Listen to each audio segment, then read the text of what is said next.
Good evening, welcome to time to ask. నేను బ్రహ్మనాయుడు.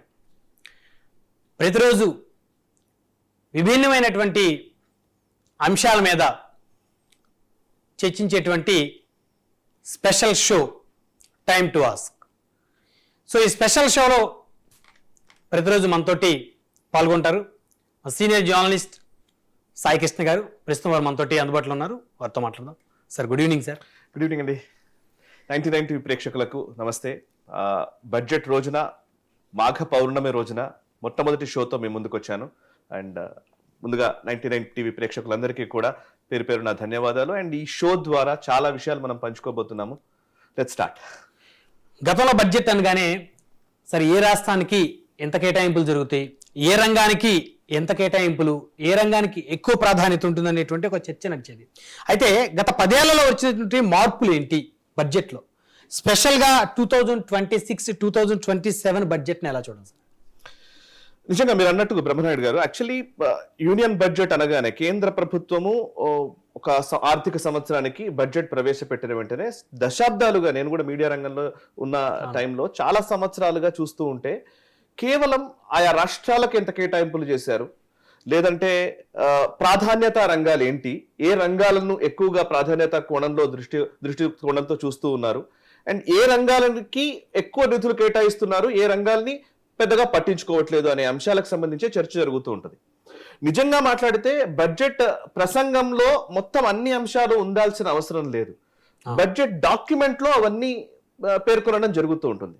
కాకపోతే గతంలో ప్రభుత్వాలన్నీ కూడా ఈ బడ్జెట్ రోజుని ఒక హెడ్లైన్ మేనేజ్మెంట్ కి దాన్ని ఎక్కువగా వాడుకున్న సందర్భాలు అనేకం కనబడుతూ ఉంటాయి. అంటే అందులో ఏదైతే బడ్జెట్ లో ఈజీగా అర్థమైపోయే విధంగా ఈ రంగానికి ఇంత కేటాయింపులు చేశారు, పలానా రంగానికి ఎక్కువ ప్రాధాన్యతనిచ్చారు, ఈ ట్యాక్స్ల విషయంలో ఎలా చూస్తూ ఉన్నారు, అండ్ మిడిల్ క్లాస్ కి ఏమైనా ఊరట కల్పించారా, ఎవరు ఏం అడుగుతున్నారు, వాళ్ళని ఏ టార్గెట్ ని టార్గెటెడ్ ఆడియన్స్ ని దృష్టిలో ఉంచుకుని వాళ్ళు బడ్జెట్ ప్రసంగం ఉండేది. ఇంతకుముందు రైల్వే బడ్జెట్ ఉండేది సపరేట్ గా, అండ్ యూనియన్ బడ్జెట్ ఒకవైపు ఉండేది. ఇప్పుడు రెండింటిని కలిపేసి మోదీ ప్రభుత్వం వచ్చిన తర్వాత గత 11 సంవత్సరాల్లో అనేక మార్పులు వచ్చాయి, ఆర్థిక సంస్కరణలు వచ్చాయి. నిజానికి చెప్పాలంటే యూపీఏ ప్రభుత్వానికి కొనసాగింపుగానే ఉంది, కానీ అందులో ఒక ఇంకా తీవ్రమైనటువంటి దృక్పథంతో, ఇంకా చెప్పాలంటే ఎగ్జిక్యూషన్ లో చాలా స్ట్రాంగ్ గా ముందుకెళ్ళినట్టు స్పష్టంగా కనబడుతోంది. సో ఈ బడ్జెట్ కూడా మనము దీన్ని ఉరుములు మెరుపులు ఏమీ లేకుండా కేవలం ఎలక్షన్స్ ని దృష్టిలో ఉంచుకునో, లేకపోతే ఆయా రాష్ట్రాలకు ఏదో ఎలక్షన్స్ జరుగుతున్నాయి కాబట్టి వాళ్ళను దృష్టిలో ఉంచుకునే బడ్జెట్ నిర్వహించినట్టుగానో ఇలా కనిపించలేదు. ఇది పక్కా చెప్పాలంటే ఇది ఒక కంటిన్యూటీ మాత్రమే, కొనసాగింపు మాత్రమే. అంటే గత సంవత్సరము, అంతకుముందు సంవత్సరాల్లో తీసుకున్నటువంటి ప్రభుత్వ విధానాలకు కొనసాగింపు ప్రక్రియగానే ఈ బడ్జెట్ కనిపించింది. ఇందులో చాలా స్పష్టంగా నిర్మలా సీతారామన్ గారు తన ప్రసంగంలో చెప్పారు. 3 కర్తవ్యాల గురించి మాట్లాడారు, 3 కర్తవ్యాలను ప్రస్తావించారు. అందులో ఒకటి sustained economic growth, 2 fulfilling aspirations of Indians, అదే విధంగా సబ్కా సాత్ సబ్కా వికాస్. ఈ 3 కర్తవ్యాలను దృష్టిలో ఉంచుకొని మేము కంటిన్యూ చేస్తున్నామన్నారు. అందుకే ఈ బడ్జెట్ ని నేను ఎలా చూస్తానంటే ఇది ఒక స్టెబిలిటీకి, అందులోనూ రిలయబిలిటీకి, క్రెడిబిలిటీకి ఈ బడ్జెట్ ని నేను ఉదాహరణగా చూస్తాను. అండ్ ఈ బడ్జెట్ నడిచిందంతా కూడా సస్టైనబిలిటీ అనేది మేజర్ టార్గెట్ గా పెట్టుకొని సాగింది. అండ్ నిజంగా మీరు చూస్తే గ్లోబల్ ట్రెండ్స్ చూస్తే ప్రపంచవ్యాప్తంగా జరుగుతున్నటువంటి పరిణామాలు చాలా భయానకంగా ఉన్నాయి. ఓవైపు ఇరాన్ పైన అమెరికా ఎప్పుడు యుద్ధం చేస్తుందో తెలియని పరిస్థితి, ఎప్పుడు దాడి చేస్తుందో తెలియని పరిస్థితి. ఇంకోవైపు వెనిజువెలాలో ఒక రకమైన రాజకీయ సంక్షోభాన్ని క్రియేట్ చేసే పరిస్థితి జరిగింది. వెనిజువెలా అధ్యక్షుడిని డొనాల్డ్ ట్రంప్ తీసుకొని వెళ్ళి, అమెరికన్ ఫోర్సెస్ వచ్చి తీసుకొని వెళ్ళడం రాత్రికి రాత్రి. అండ్ వెనిజువెలా అటుంటే ఇంకోవైపు గ్రీన్లాండ్ ని ఆక్యుపై చేస్తానని డొనాల్డ్ ట్రంప్ చెప్తూ ఉండడము. గోల్డ్ రేట్స్ ఒక్కసారిగా విపరీతంగా పెరిగిపోయాయి, సడన్ గా మళ్ళీ పడిపోయాయి. ఇప్పుడు ఈవెన్ సిల్వర్ రేట్స్ కూడా విపరీతంగా పెరిగిపోయి మళ్ళీ పడిపోయాయి. డాలర్ కి సంబంధించి ప్రత్యామ్నాయాలు వెతుక్కుంటున్నారు ప్రపంచమంతా కూడా. సో ఇట్లాంటి టైంలో భారతదేశము అన్ని దేశాల అస్థిర వాతావరణాల మధ్య భారతదేశము ఒక సుస్థిరతను కొనసాగించడానికి వీలుగా ఈ బడ్జెట్ కనిపిస్తుంది అని మనం చెప్పాల్సి ఉంటుంది. సార్, కేంద్ర బడ్జెట్ 2026, 2027 కూర్పులో మేజర్ హైలైట్స్ ఏంటంటే ఏం చెప్తారు సార్? మేజర్ హైలైట్స్ 5 ఉన్నాయండి. ఒకటి స్టెబిలిటీ, కంటిన్యూటీ, ఇందాక నేను చెప్పినట్టుగా స్టెబిలిటీ, కంటిన్యూటీ, అంటే ఎటువంటి హంగులు ఆర్భాటాలు లేవు, మేమేం ఏదో పెద్ద అచీవ్మెంట్స్ దిశగా, అంటే అచీవ్మెంట్స్ అనేవి విజన్ లో ఉంటాయి కానీ డైరెక్ట్ గా మేము బడ్జెట్ ప్రకటనలోనే చెప్పము అనేది ఒకటి. రెండోది కెపాసిటీ బిల్డింగ్ మీద ఎక్కువ దృష్టి సారించారు. అంటే మన భారత సామర్థ్యాన్ని పెంచడానికి కావాల్సినటువంటి కొన్ని కీలక నిర్ణయాలు తీసుకోవడం జరిగింది, సంస్కరణలు తీసుకోవడం జరిగింది. రెండవది.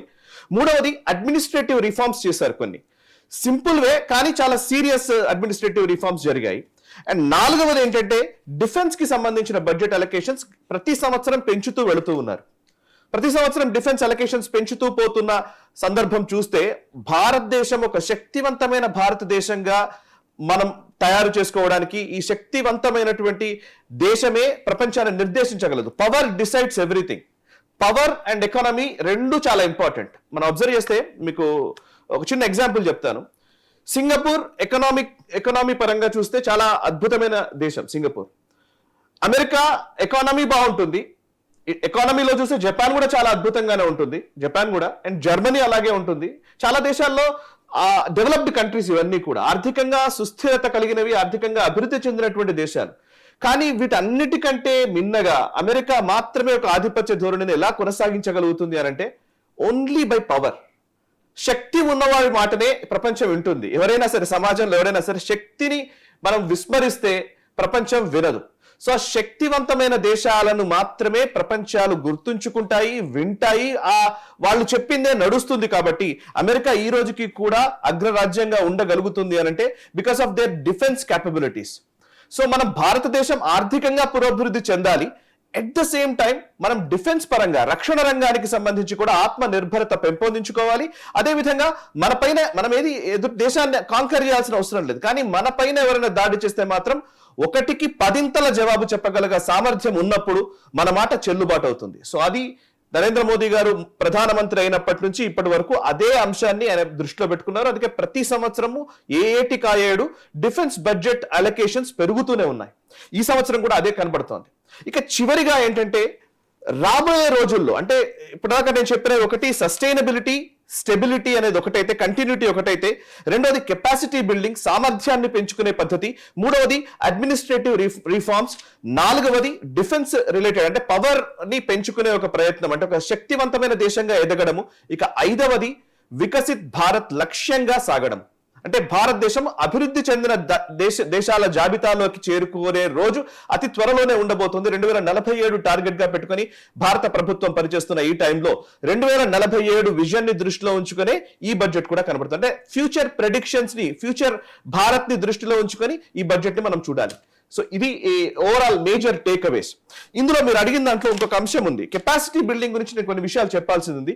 మన సామర్థ్యాన్ని పెంచుకోవడానికి ఈ బడ్జెట్ లో చాలా అద్భుతమైనటువంటి నిర్ణయాలు తీసుకున్నారు. ఇందాక నేను ఇంట్రొడక్షన్ లో చెప్పాను. యాక్చువల్లీ బడ్జెట్ అనగానే మనము నెంబర్స్ చూస్తారు చాలా మంది. నెంబర్స్ అనేవి అన్ని పత్రికల్లో వస్తాయి, అన్ని ఛానల్లో వస్తాయి. మీరు కావాలంటే గూగుల్ చేస్తే నెంబర్స్ తెలుస్తాయి, ఏ రంగానికి ఎన్ని కేటాయింపులు చేస్తారని తెలుస్తుంది.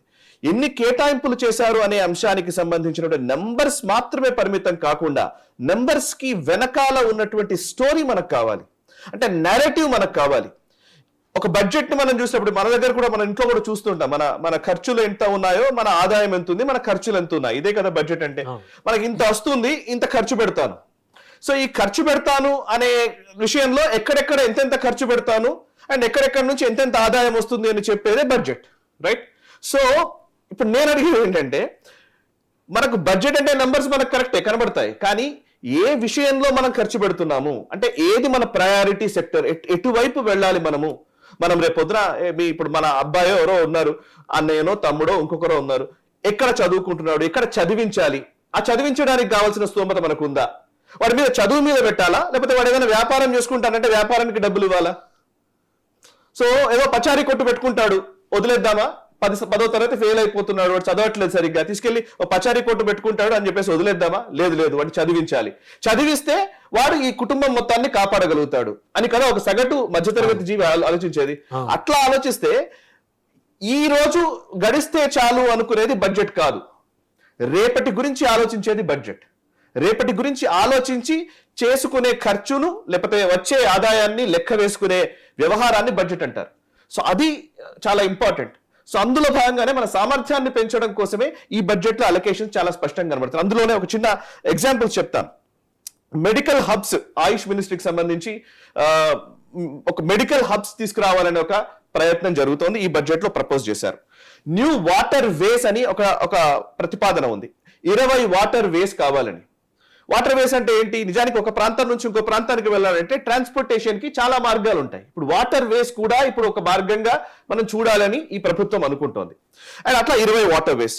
ఇంకోవైపు girl child focus, stem sector లో ముఖ్యంగా science, technology, engineering and maths కి సంబంధించి గర్ల్ చైల్డ్ ఎవరైతే ఆడపిల్లలు ఉన్నారో వాళ్లకు ఈ విభాగాల్లో శిక్షణను పెంచే విధంగా మనము కొంత అలొకేషన్స్ చేయాలనేది పెట్టుకున్న అంశం. అందులో ప్రతి జిల్లాలో కూడా ముఖ్యంగా బాలికలకి వీళ్ళకి ఒక హాస్టల్ ఉండే విధంగా ఒక విజన్ ని రూపకల్పన చేసుకుని ఈ బడ్జెట్ లో కేటాయింపులు చేస్తామని చెప్తున్నారు. అండ్ హాస్పిటాలిటీ మీద దృష్టి పెట్టారు, టూరిజం మీద దృష్టి పెట్టారు. టూరిజం అనేది నిజంగా ప్రపంచవ్యాప్తంగా చాలా వరకు ఎక్కువగా రెవెన్యూస్ తీసుకొస్తున్నటువంటి అంశము. సో భారతదేశానికి కూడా టూరిస్టులు చాలా మంది వస్తున్నారు కాబట్టి నేషనల్ ఇన్స్టిట్యూట్ ఆఫ్ హాస్పిటాలిటీ ఏర్పాటు చేయాలనే ఒక దృక్పథం తీసుకోవడం. అండ్ మరొక వైపు ఇందులో చాలా కీలకమైన అంశం ఒకటి ఉంది. ఏదైనా దేశం అభివృద్ధి చెందాలంటే అందరూ అనుకున్నట్టుగా ఎకానమీ, ఖచ్చితంగా ఆర్థిక రంగం చాలా ఇంపార్టెంట్ అవుతుంది, అండ్ విద్యారంగం చాలా ఇంపార్టెంట్ అవుతుంది, వైద్య రంగం చాలా ఇంపార్టెంట్ అవుతుంది, వ్యవసాయం చాలా ఇంపార్టెంట్ అవుతుంది. ఇవన్నిటికీ మించి భారతదేశానికి సంబంధించి ఏన్షియంట్ సివిలైజేషన్ అనేది ఒకటి ఉంది. ప్రపంచ దేశాలకు అన్నింటికంటే ముఖ్యమైనటువంటి, అన్నిటికంటే ఎక్కువ పురాతనమైనటువంటి ఒక భారతీయ సంస్కృతి ఉంది. ఆ సాంస్కృతిక వైభవాన్ని ఈ రోజు మనం దృష్టిలో ఉంచుకోకపోతే భవిష్యత్తు తరాలకి మనం అందించలేము. సో ఆ సాంస్కృతిక వారసత్వం ఏదైతే హెరిటేజ్ కి సంబంధించినటువంటి అంశాలు ఉన్నాయో వాటి విషయంలో ఈ బడ్జెట్ లో కొంత ప్రస్తావన చేశారు. అఫ్ కోర్స్ మిగతా రంగాల గురించి మీరు అనేక ఛానల్స్ లో వాటిలో చూస్తున్నారు కావచ్చు, కానీ ఇది చాలా ఇంపార్టెంట్ ఆస్పెక్ట్ కాబట్టి నేను ఇక్కడ ప్రస్తావిస్తున్నాను. 15 హెరిటేజ్ సైట్స్ మీద స్పెషల్ ఫోకస్ మేము ఈ బడ్జెట్ లో మేము నిర్దేశించుకుంటున్నామని నిర్మలా సీతారామన్ గారు ప్రకటించడం జరిగింది. అందులో ఒకటి లాథల్ అనే ఒక హార్బర్ ఉంటుందండి గుజరాత్ లో. లాథల్ అని, ఇది oldest and largest human made harbour. 2000 BCE సమయంలో నిర్మించినట్టుగా చరిత్రకారులు వీళ్ళు చెప్తూ ఉంటారు. దాన్ని కార్బన్ డేటింగ్ అవన్నీ చూస్తే తెలుస్తోంది. ఇది గుజరాత్ లో ఉంది. అంటే అక్కడ ఏంటంటే మానవ నిర్మితమైనటువంటి హార్బర్. ఎప్పుడు 4000 సంవత్సరాలకు పూర్వం నిర్మించారు. 2000 BCE అంటే ఇప్పుడు మనం 2026 లో ఉన్నాం కాబట్టి 4000 సంవత్సరాలకు పూర్వం నిర్మించినటువంటి ఒక హెరిటేజ్ సైట్ ఉంది. అట్లాంటిదే ధోలావీరాలో, గుజరాత్ లోని కచ్ ఏరియాలో ఉంటుంది ధోలావీరా. ఇక్కడ కూడా బెస్ట్ టౌన్ ప్లానింగ్ కి ఇది ప్రతీక. ఇండస్ వ్యాలీ సివిలైజేషన్ లో, సింధు నాగరికతలో. సో ధోలావీరా గురించి ఒక ప్రస్తావన ఇందులో తీసుకురావడం జరిగింది. ధోలావీరా కావచ్చు, అండ్ హస్తినాపూర్ కావచ్చు, రాఖీగరి కావచ్చు, ఇట్లాంటి హెరిటేజ్ సైట్స్ ని మేము ప్రిజర్వ్ చేస్తామనే ఒక నిర్ణయాన్ని కేంద్ర మంత్రి నిర్మలా సీతారామన్ గారు బడ్జెట్ ప్రసంగంలో ప్రస్తావించారు. అంటే స్పెషల్ ఫోకస్ హెరిటేజ్ సైట్ మీద పెట్టుకోవడం కావచ్చు, special focus on cashew, cocoa and coconut, అంటే కొబ్బరి లేకపోతే కోకోవా, ఈ కాజు, ఇట్లాంటి వాటి మీద ఒక స్పెషల్ ఫోకస్ పెట్టి వాటిని మేము నెక్స్ట్ లెవెల్ కి తీసుకువెళ్ళడానికి మేము దృష్టి సారిస్తున్నామని బడ్జెట్ ప్రసంగంలో ప్రస్తావించారు. అంటే మీరు మొత్తం బడ్జెట్ ప్రసంగాన్ని చూస్తే అలొకేషన్స్ ఎంత, ఎక్కడ ఎంత పెడుతున్నాము, ఎంత ఖర్చు అవుతుంది, ఎంత డబ్బులు వస్తున్నాయి అనే దానికంటే కూడా ప్రభుత్వ విజన్ ని చెప్పే ప్రయత్నమే నిర్మలా సీతారామన్ గారి బడ్జెట్ ప్రసంగంలో కనబడుతోంది. విజన్ ఏంటి, రాబోయే రోజుల్లో ఏ రంగాల్ని మేము ఎలా డెవలప్ చేయాలనుకుంటున్నామనే విజన్ కి ఎక్కువ ప్రాధాన్యతనిచ్చారు, రాదర్ దాన్ ఎలక్షన్స్ లేదా రాష్ట్రాలు లేకపోతే నంబర్స్, వీటికి కొంత ప్రాధాన్యత తగ్గించారని నాకు అనిపిస్తోంది. ఇక సీరియస్ గా ఇంకోటి చెప్పాలంటే 15 రిలీజియస్ సైట్స్ కి సంబంధించి 15 ఆధ్యాత్మిక కేంద్రాలను డెవలప్ చేయడానికి ఒక స్పెషల్ అలొకేషన్స్ మేము నిర్వహిస్తున్నామని ప్రకటించడం జరిగింది. సరే, వీటితో పాటు నేను ఇందాక చెప్పాను, సామర్థ్యాన్ని నిర్మించే క్రమంలో, సామర్థ్యాన్ని పెంపొందించే క్రమంలో తీసుకున్నటువంటి కొన్ని నిర్ణయాల్లో భాగంగా మన సామర్థ్యం పెరగాలి అని అంటే ఏం చేయాలి? కొన్ని రిఫార్మ్స్ రావాలి. ఎట్లాంటి రిఫార్మ్స్ రావాలి? ఇప్పుడు మనము 1961లో ఇన్ఫర్మేషన్ టెక్నాలజీ యాక్ట్ తెచ్చుకున్నాం, ఐటీ యాక్ట్ తెచ్చుకున్నాం, ఇన్కమ్ ట్యాక్స్ కి సంబంధించి, టాక్సేషన్ కి సంబంధించినటువంటి యాక్ట్ తెచ్చుకున్నాం మనం.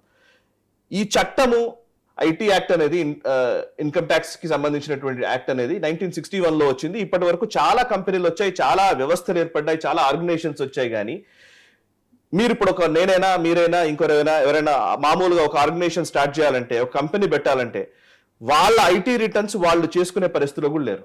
ఎవరో ఖచ్చితంగా ఒక చార్టెడ్ అకౌంటెంట్ సహాయం ఉంటే గానీ చేయలేని పరిస్థితి. సో చార్టెడ్ అకౌంటెంట్స్ ఏమో విపరీతంగా బిజీగా ఉన్నారు. మనకు తెలుసు. ఆ చార్టెడ్ అకౌంటెంట్స్ ఐటీ రిటర్న్స్ వచ్చాయనుకోండి, రిటర్న్స్ లో ముందు ఒక వారం రోజుల ముందు నుంచే మనం ఆయనని వెనుకబడాలి. లేదంటే వాళ్ళు ఇక లాస్ట్ మూమెంట్ లోనే ఒక 100-200 కంపెనీలకు వాళ్ళు టక్క ఐటీ రిటర్న్స్ ఫైల్ చేస్తూ ఉంటారు, పర్సనల్ అయినా ఇంకోటైనా. సో చార్టెడ్ అకౌంటెంట్స్ కొరత కూడా చాలా ఎక్కువ ఉంది. సో ఇప్పుడు ఏం చేస్తున్నారంటే, ఇప్పుడు 2026 ఏప్రిల్ 1 నుంచి కొత్త ఐటీ చట్టం వస్తోంది, అమల్లోకి వస్తోంది. అది నిర్మలా సీతారామన్ గారు ప్రకటించారు. ఐటీ చట్టం వస్తోంది. ఎట్ ద సేమ్ టైం ఈ ఐటీ చట్టం వస్తోంది, కానీ సీఏల కొరత కూడా ఉంది. కాబట్టి ఇప్పుడు ఏమన్నారంటే కార్పొరేట్ మిత్రాస్ అని ఒక పదాన్ని వాడారు. కార్పొరేట్ మిత్ర అని అంటే చార్టెడ్ అకౌంటెంట్లు చేసే పనే వాళ్ళే కొంత ట్రైన్ చేసి కొంతమందిని తయారు చేస్తే ఇప్పుడు ఈ పని సులువు అవుతుంది. ఈ చార్టెడ్ అకౌంట్ తయారు చేయాలి సార్. సో వాళ్ళు తయారు చేసే విధంగా, చార్టెడ్ అకౌంటెంట్స్ తయారు చేసే విధంగా వాళ్ళకు ఒక చార్టెడ్ అకౌంటెన్సీకి సంబంధించిన బోర్డు ఒకటి ఉంది. దానికి ఎలాంటి గైడ్ లైన్స్ ఉంటాయి, ఎలాంటి వాళ్ళని తయారు చేయాలి, ఇవన్నీ మనకు లేటర్ తర్వాత పీరియడ్ లో మనకు తెలుస్తుంది. బట్ కార్పొరేట్ మిత్రాస్ రావడం వల్ల మనకు ఇప్పుడు ఒక మామూలు వ్యక్తి ఐటీ రిటర్న్స్ ఫైల్ చేసుకోవాలన్నా, లేకపోతే ఇంకోటి చేయాలన్నా, ఈ కంపెనీ ఫ్లోట్ చేయాలన్నా, ఇంకోటి చేయాలన్నా, ఈ కార్పొరేట్ మిత్ర అనే ఒక వ్యక్తుల వల్ల, అంటే దాని క్వాలిఫికేషన్స్ ఎలా ఉంటాయి, ఎలిజిబిలిటీ ఏంటి, క్రైటీరియా ఏంటి, అవన్నీ మనకు తర్వాత వస్తాయి. బట్ సిఏ మాత్రమే కాదు, ఇప్పుడు కార్పొరేట్ మిత్ర కూడా మనం ఇంట్రడ్యూస్ చేయాలి. ఎందుకంటే కంపెనీస్ పెరుగుతున్నాయి, రోజు రోజుకు విపరీతంగా స్టార్ట్అప్ కంపెనీస్ వస్తున్నాయి, కొన్ని లక్షల మంది ఎంటర్‌ప్రెన్యూర్స్ కావాలనుకుంటున్నారు. ఈ టైంలో ఇది ఒక కొత్త పరిణామం ఇది. సో ఇట్లాంటి రీఫార్మ్స్ దిశగా కూడా వాళ్ళు దృష్టి సారించారు. అండ్ అంతేకాదు, ఇక్కడ ఒకటి కేర్ గివర్స్ ట్రైనింగ్ అనే ఒక ప్రస్తావన తీసుకొచ్చారు నిర్మలా సీతారామన్ గారు. అంటే ఇప్పుడు మనం మామూలుగా ఇళ్లలో చూస్తూ ఉంటాం, మన మెడికల్ ఫ్రాటర్నిటీకి సంబంధించి నర్సులు, లేకపోతే వీళ్ళ కొరత చాలా వరకు ఉంది కదా. సో ఒక వ్యక్తిని చూసుకోవడానికి కేర్ గివర్స్ లేని పరిస్థితులు ఉన్నాయి.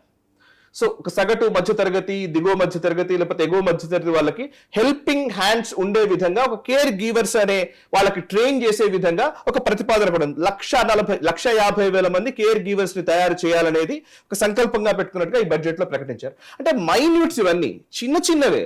అంటే మనం పెద్ద విషయాలు మనం ఎప్పుడు మాట్లాడుతూ ఉంటాం కాబట్టి మీడియాలో హెడ్లైన్స్ లో కనబడతాయి, కానీ హెడ్లైన్స్ లో లేని విషయాలు, బియాండ్ హెడ్లైన్స్ చిన్న విషయాలే, కానీ వీటి వల్ల రాబోయే రోజుల్లో ఒక పెను మార్పులు మనం చూడబోతున్నాం. అటువంటి ఒక ప్రయత్నం ఈ బడ్జెట్ లో మనకు స్పష్టంగా కనబడుతోంది. ఇలాంటి చాలా ఉన్నాయి, ఒకటి కాదు, రెండు కాదు.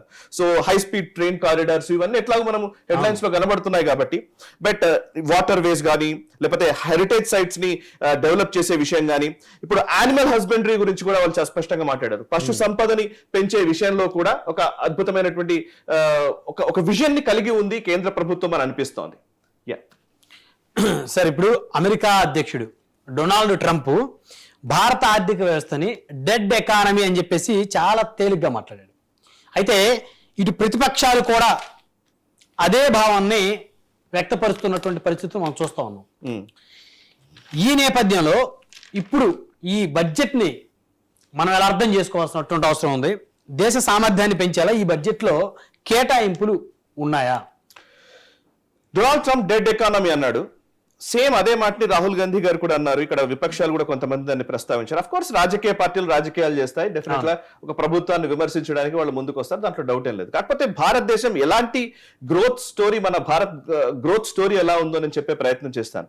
2013-14లో మన టోటల్ ఎక్స్పెండిచర్, మనం పూర్తిగా ఎంత ఖర్చు చేసాం, మన బడ్జెట్ అలొకేషన్స్ లో ఎంత ఎక్స్పెండిచర్ మనం చూపించామంటే 2013-14 యూపీఏ ప్రభుత్వం చివరిలో, ఓకే, 2013-14 ఆర్థిక సంవత్సరంలో మన టోటల్ ఎక్స్పెండిచర్ 16.65 లక్షల కోట్లు.